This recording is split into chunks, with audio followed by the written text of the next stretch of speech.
Yo, what's up guys? It's Noah here, and in today's video, we're going to be talking through some player props I like on Prizepicks for the Week 18 NFL slate. Got some player props I like for this slate, guys, that we're going to talk about and share in this video. I'm recording this video late Saturday night. I know, it's typically a little bit later than I would make my video. I'm recording this at like 1 a.m. Saturday night, but I didn't want to, forget about you guys. I didn't want to, not make a video for the last week of the regular season. I still do plan on making NFL videos during the playoffs, so look out for those, next week when the playoffs start. But we got the last week of the regular season. I got 3 Prizepicks plays I like that we're going to talk about and share in this video. Now, before we do get started, guys, make sure that you hit that like button down below, hit that subscribe button as well. And if you guys are new to the channel and if you are new to Prizepicks, be sure to sign up for Prizepicks. Use promo code NOAH when you sign up for Prizepicks with my promo code and place your first lineup. You'll get $50 in promo funds instantly added to your account. Make sure to check out Prizepicks if you have not yet. And also, we do have a partnership with Sleeper. If you guys want to sign up for Sleeper, you can do so. Linked down below in the description, or make sure to use that promo code NOAH over on Sleeper. When you play your first Sleeper lineup, you'll get $55 instantly in free lineups. So this is a new promo that Sleeper is doing for new users. Play $5, get $55. Pretty self-explanatory. This replaces their 100% deposit match bonus that they used to have, which, that type of promo does kind of incentivize you to deposit more money, because the more money you put in, the bigger bonus you get. Well, this new promo definitely caters more towards people who don't want to put in a lot of money, because right now you can deposit the minimum on Sleeper, which on Sleeper I believe is $10. You put in $10, play a $5 lineup, you still get $55 worth of free lineups. So definitely go check out Sleeper, guys. And again, make sure to use that promo code NOAH when you do sign up for Sleeper. But yeah, we got 3 Prizepicks plays to talk about for this Week 18 NFL slate. Let's go ahead and break them down. So the first prop that I like for Sunday is going to be on Wan'Dale Robinson, and I like Wan'Dale Robinson for more than 8.5 fantasy score. So Wan'Dale Robinson has started to see a little bit of a bigger role as of late. He's gone over this fantasy score line now in back-to-back games. Started to see more volume lately. He's been getting peppered with targets. He's been kind of the second target for Drew Lock lately, behind Malik Nabers. Obviously, Malik Nabers you expect to be the clear wide receiver 1 in this offense. But Wan'Dale Robinson's been getting plenty of volume lately. 11, 9, 12, and 6 targets over his last 4 games. And what I really like on Prizepicks is that their fantasy score is full PPR, and Wan'Dale Robinson is a player that runs a lot of very short, low A-dot routes. He's a guy that can typically rack up a good amount of receptions. He had 4 receptions on 11 targets against the Saints. He had 4 receptions on 9 targets, 7 receptions on 12 targets, 5 receptions on 6 targets. So like some of these games, he has definitely been inefficient with his targets. But he's still racking up receptions, and those are huge because with fantasy score, again, you get a point per reception. Wan'Dale Robinson can easily have games where he gets 40 yards, but he gets 5 catches on 40 yards. And that would be 9 fantasy points on Prizepicks. And that feels plenty doable here. Also, you have to factor in with fantasy score, you get potential for touchdowns too. Wan'Dale Robinson did score a touchdown last week. If he finds his way into the end zone, obviously there's a very good chance he's going to go over 8.5 fantasy score if he winds up scoring a touchdown. Plus, you look at the matchup against the Eagles. This looks like a tough matchup on paper, but the Eagles don't have anything to play for. I'm pretty sure they've already decided they're going to rest pretty much most of their starters. On defense, I assume they're going to be resting some starters as well. So the matchup's probably a little bit better than you would think, with the Eagles not really trying in this game. Should open up plenty of opportunity for Wan'Dale Robinson. The Giants, they haven't had anything to play for a while now, so I still expect the Giants to play this game normally like they normally would, and I still expect Wan'Dale Robinson to be on the field for a lot of snaps, operating as the wide receiver 2, and he's shown a little bit of a connection lately with Drew Lock. Been getting a lot of targets, and again on Prizepicks with their full PPR scoring, that favors Wan'Dale Robinson, who again is a player that runs a lot of short, quick routes and is usually able to rack up a lot of receptions when he gets targets. Another prop that I do like on Robinson is more than 6 targets. I think this is a pretty good play as well. As you can see, he has pushed or gone over this line in all of his last 4 games. Been really earning a lot of volume lately. If you don't want to take fantasy score, I'm totally fine taking that as well. More than 6 targets on Wan'Dale Robinson. But those are technically 2 props, I guess, that I like for Sunday. Now, the next prop we're going to look at is going to be a prop on Tyreek Hill. And we're going to take Tyreek Hill for less than 7.5 targets. So, Tyreek Hill in this Dolphins offense is typically a guy that we can project to see a lot of volume. However, right now the Dolphins are without Tua Tagovailoa. Tua is doubtful for this game, so he's not expected to play. And if you look at Tyreek Hill in games played with Tua versus without Tua, he's just not really getting nearly the same amount of volume as he would playing with Tua. Also, the Dolphins are not as pass heavy of an offense when Tua is out. You look at the last few games where they have had Tyler Huntley at quarterback. In terms of pass attempts, they've only had 22, 31, 13, and then 26 pass attempts. I think the game Tyler Huntley had 13 pass attempts. I'm pretty sure he got injured in that game because I think Skylar Thompson played in that game, I believe. Or no, Tim Boyle, excuse me. Tim Boyle played in that game. He had 13 pass attempts. But you can just look at the Dolphins games with without Tua versus or with Tua versus without. Tyreek Hill, since he's joined the Dolphins, he's actually played in 9 games without Tua. He's gone under this targets line in 6 out of those 9 games.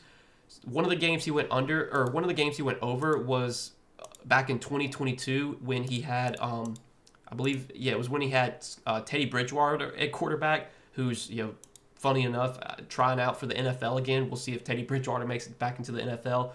But yeah, he had 15 targets in a game with Teddy Bridgewater, and then he did have a game where he had 10 targets against New England. That was this season. That was with Huntley at quarterback. And then he had a game where he had 9 targets against Cleveland. That was also with Huntley at quarterback. But every other game without Tua that Tyreek has played, he's had 7 targets or less.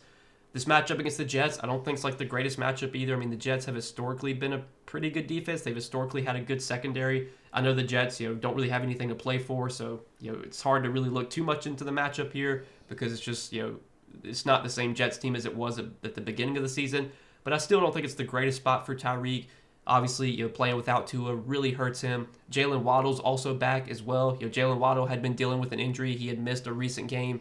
He's back now. He can take away some targets from Tyreek. Jonnu Smith has shown an ability to earn targets this year. He's been earning a lot of targets this season, especially as of late. He was earning a lot of targets when he was playing with Tua. As of late, Jonnu Smith hasn't been getting as much volume, but there's plenty of other guys in this Dolphins offense that they can use in the passing game. They can use Devon Achane in the passing game, where it's not just throwing the ball to Tyreek Hill every single play. Plus, with Tyler Huntley at quarterback, I just don't think we're going to see as many pass plays. Huntley is a mobile quarterback. He can run. So, he may drop back and scramble. You might not see as many pass attempts. So, there's a lot of reasons to like this under on Tyreek Hill's targets prop at 7.5. Also, if you look at Tyreek Hill's receptions prop on sportsbooks, the line's at 4.5 on sportsbooks, and it's pretty heavily favored towards the under. I think when I checked, it was like minus 135 or minus 140, favoring the under on 4.5 receptions. I'm going to check it once again just to confirm. But you would think if Tyreek goes under 4.5 receptions, he's pretty likely to also go under 7.5 targets. But let's take a look at where his receptions line is at now. So it is still at 4.5, and it's favored minus 135 to the under. So you would think if Tyreek has 4 receptions or less, he's pretty likely to also have 7 targets or less. I'm going to take a look at his game log this season and look at games where he has had 4 receptions or less. So in games with 4 receptions or less, Tyreek has had 7, 7, 4, 5, 2, and 7, 5, 6. So every game this season where he has had 4 receptions or less, he's also had 7 targets or less in those games. So I like that as our second prop for Sunday. And then third and final prop, we're going to go to the Sunday night game. This should be a really good game Sunday night between the Lions and the Vikings. This is a big-time game because both these teams are fighting for playoff position. The winner of this game gets the 1 seed, or I think gets the 1 seed and wins that division. Both these teams are going to be going all out to win this game. Loser of this game would drop, I believe, to the 5 or the 6 seed. So this is a really, really important game. It's the reason why the NFL decided to put this game on Sunday Night Football. But either way, the prop that I like in this game is going to be Amon-Ra St. Brown, and we're going to take him for more than 18 fantasy score. I like a lot of props on Amon-Ra here. His receiving yards prop, I think earlier, was at 75.5. It's already been bumped up to 82.5. Since that line got bumped up to 82.5, I definitely don't like that as much. But you could even look at Amon-Ra to score a touchdown. More than 9 targets, I don't mind. But I think my favorite prop on Amon-Ra is this fantasy score line of 18.5. Amon-Ra, for what it's worth, has gone over this line in all of his last 3 games. This season, he's gone over this line in a large majority of his games this season. I believe 1, 2, 3, 4, 5, 6, 7, 8, 9, 10. So 10 out of 16 games this season, Amon-Ra has had 18 fantasy points or more.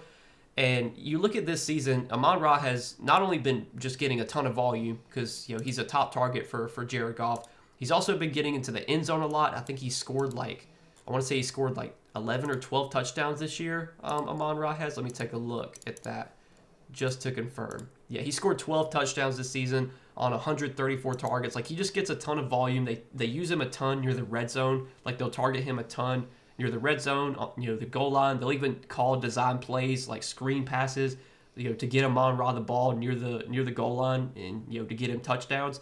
And he had a stretch where he had 3-game streak. These games, against Green Bay, against Chicago, where he wasn't getting to the end zone. So he started off the season, first 2 games of the season, didn't score a touchdown. Then he had a stretch where he scored a touchdown in, I believe, 8 straight games. And then he had 2 or 3 games in a row without getting to the end zone. And then over his last 3 games, he's been able to find the end zone in all of his last 3 games.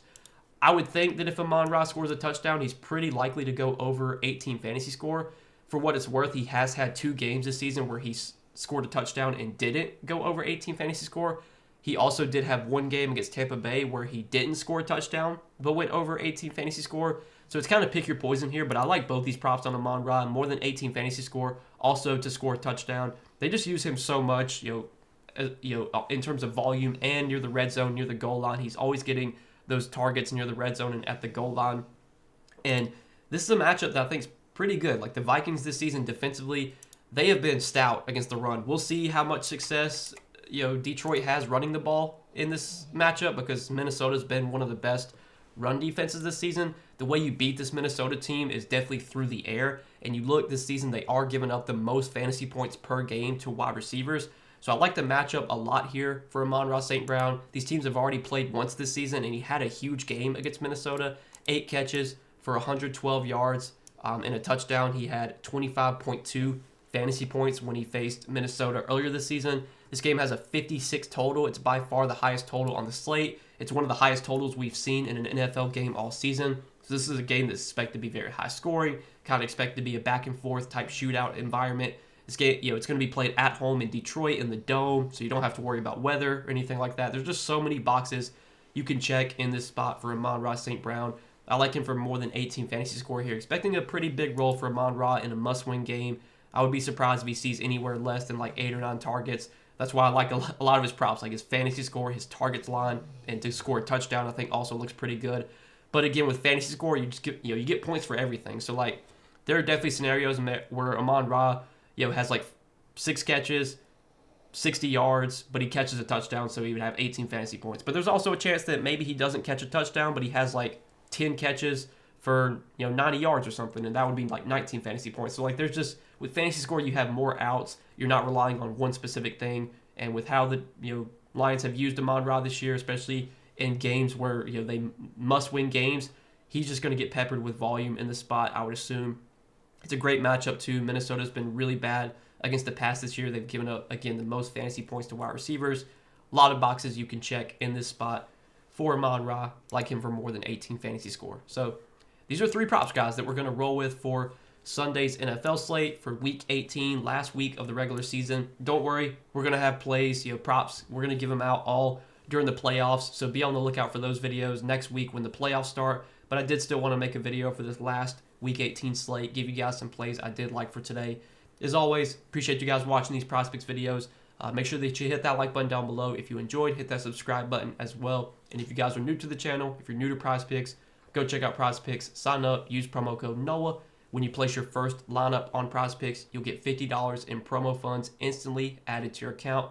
So be sure to check them out if you have not yet. But good luck as always, guys. Thanks for watching, and I'll see you guys in the next video. Peace.